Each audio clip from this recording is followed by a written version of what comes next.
So this video lesson is all about a new concept called surface area, specifically surface area as it relates to prisms and cylinders.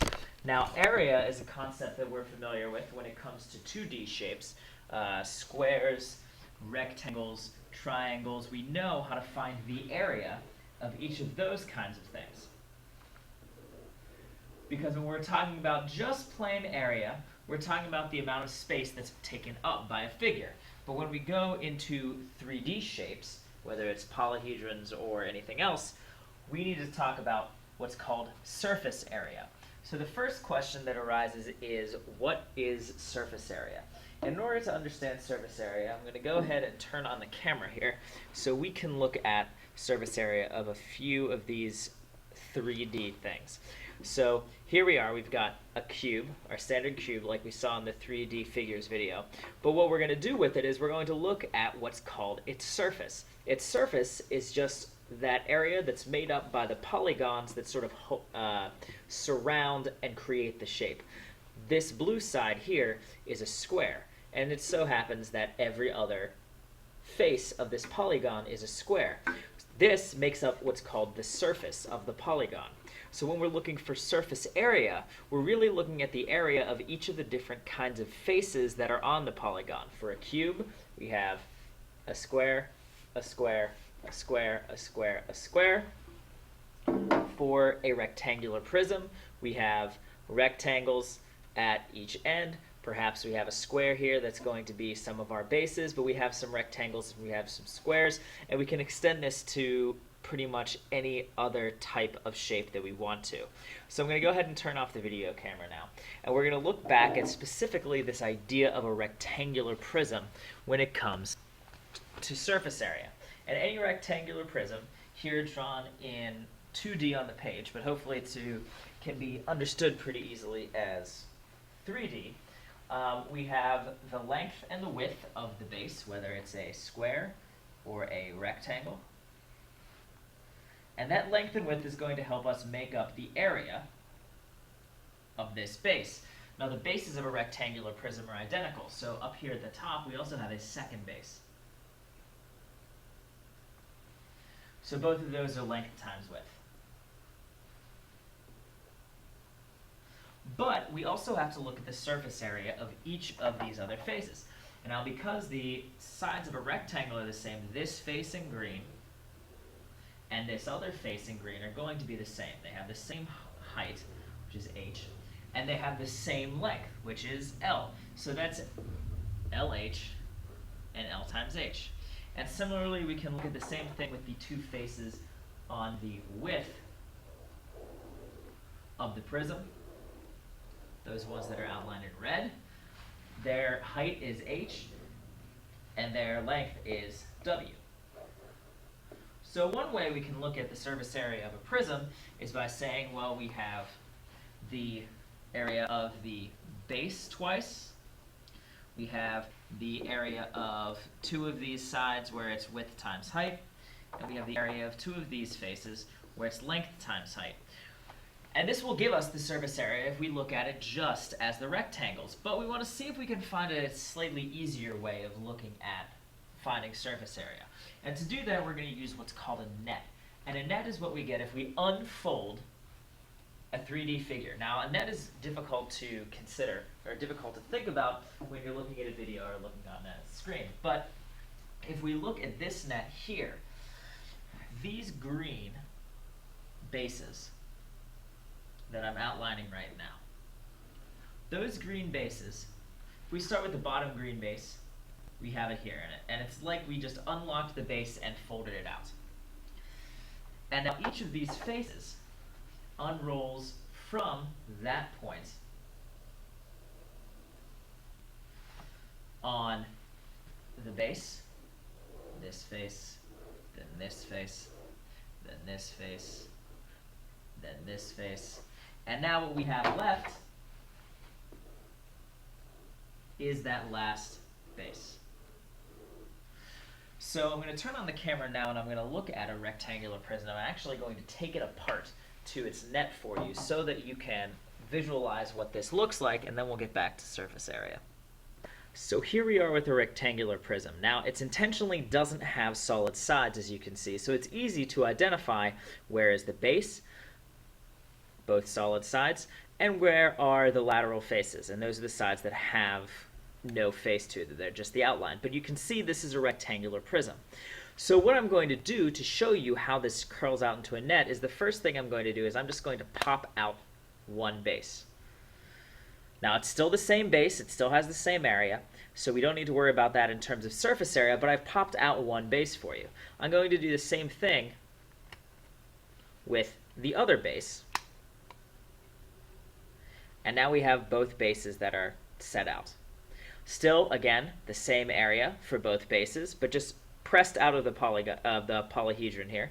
So you can look at it, and then finally undo. Oh, have to reconnect this one. I'm going to undo the connections between two of the lateral faces, and here we have the net that we can see on the screen for this rectangular prism.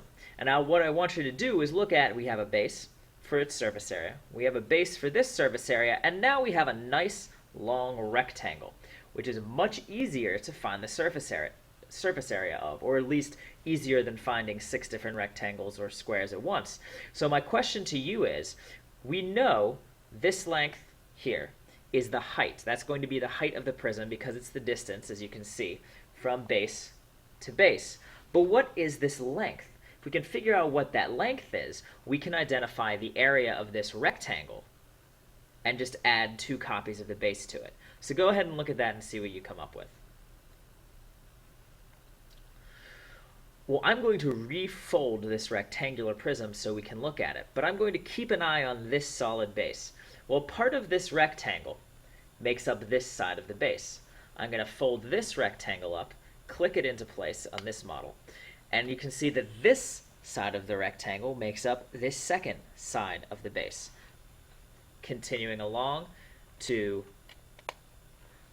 the third face, where now we have 1, 2, 3 sides of the base, and finally, if I close it again, we end up with 4 sides of this base. So the length of that long rectangle that we see is really just the sum of the sides of the base. And we can find the sum of the sides of the base very, very easily by just using the perimeter. And so how we actually find the surface area of all faces for a rectangular prism is not by adding up those 6 rectangles like we did, although we can do it that way. We actually take the base, find its area twice, because we have 2 bases, so that makes sense. And then, if we just take the perimeter of the base and multiply it by the height of the prism, we can find the surface area of this rectangle, because the length of this rectangle is just the perimeter, as we saw when we undid the net, of the base.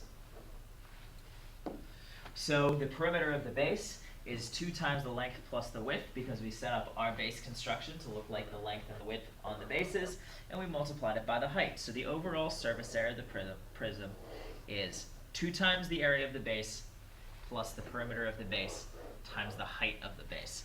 So go ahead and pause the video and see what you can do with this example. Practice with finding the surface area of a rectangular prism. That is 2 times the area of the base plus the perimeter of the base times the height. Well, first we need to find the area of the base, which I'll draw here in purple. The area of the base is length times width, which is 6 times 4. So each base has an area of 24 square centimeters. We want that base twice, so we multiply it by 2 because we have 2 bases, and we get a surface area of 48 square centimeters. That is just for the 2 bases.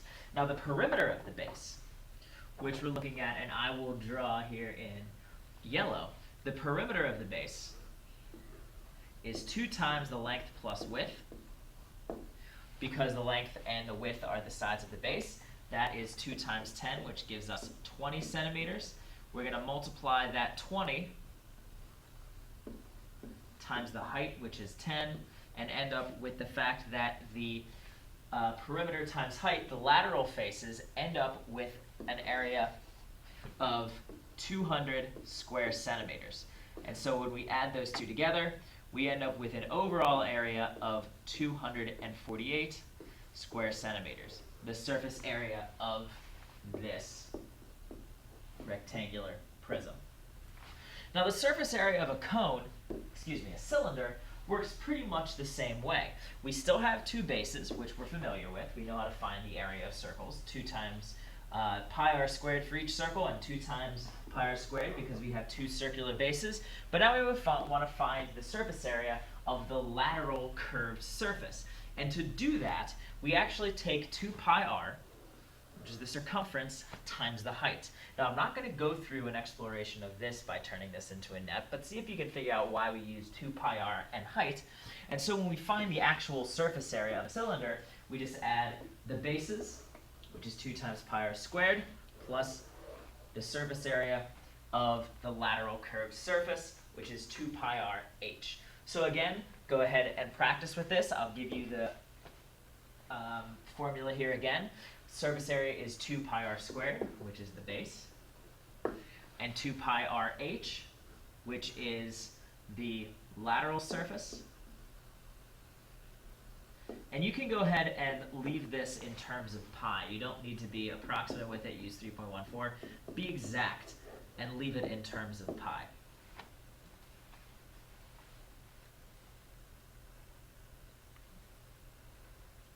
Well, for the bases, to find the bases for the area of one base, we have pi r squared. R is 5, so that becomes pi times 5 squared. 5 squared is 25, so this is 25 pi. That is for one base, but we're looking for two bases, so we're going to multiply it by 2, and we end up with a partial surface area of 50 pi. That's two bases. Now for the lateral area,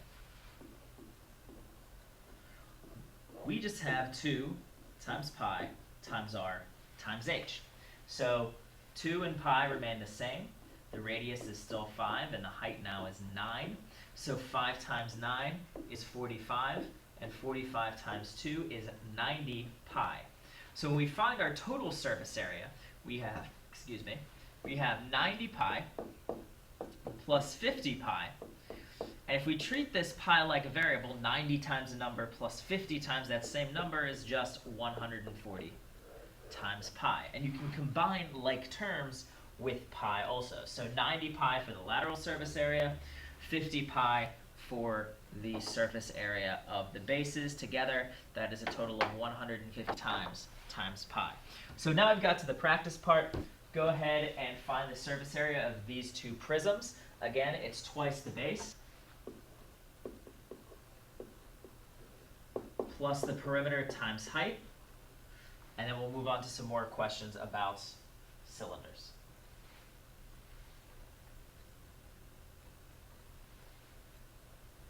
Well, for number 1, this rectangular prism, we have 2 times the base plus the perimeter times height.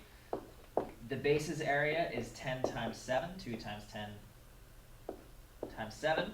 The perimeter is 7 plus 10 plus 7 plus 10, which gives us a total of 34 inches times the height, which is 15. Now when we go through this, we can see that 10 times 7 is 70. 70 times 2 is 140, so our base area is 140 square inches. And if we multiply 34 times 15, we end up with 510 square inches, which is the lateral surface, the lateral faces, the rectangles that go between the bases. And so altogether, we end up with 650 square inches. For the triangular prism, we see that the base of the triangle is 5 centimeters, and the height is 5 centimeters. Now I wrote it this way because it's not the base of the prism, it's the base of the triangle, which allows us to calculate the surface area of that base. And so we have 2 times the base plus the perimeter times the height, 2 times the base is 5 times 5. Multiply that by 2, and we end up with 50. And I just realized I didn't give you quite enough information to find the perimeter of the triangle. We have a base of 5. We have a base of 5. And the perimeter of that triangle requires that we know the length of what's called the hypotenuse. And so I'm going to round the length of this hypotenuse and say it's about 7. So now when we do that, the perimeter of the triangle is 5 plus 5 plus 7 is 17, times the height, which is 12, and 17 times 12 is 204. So now we end up with a total surface area of 254 square centimeters. Sorry for that, I didn't give you enough information to find the perimeter there, but hopefully you could find the area of the base and use what you knew. Now let's go on to cylinders, pause the video, and see what you can do with these.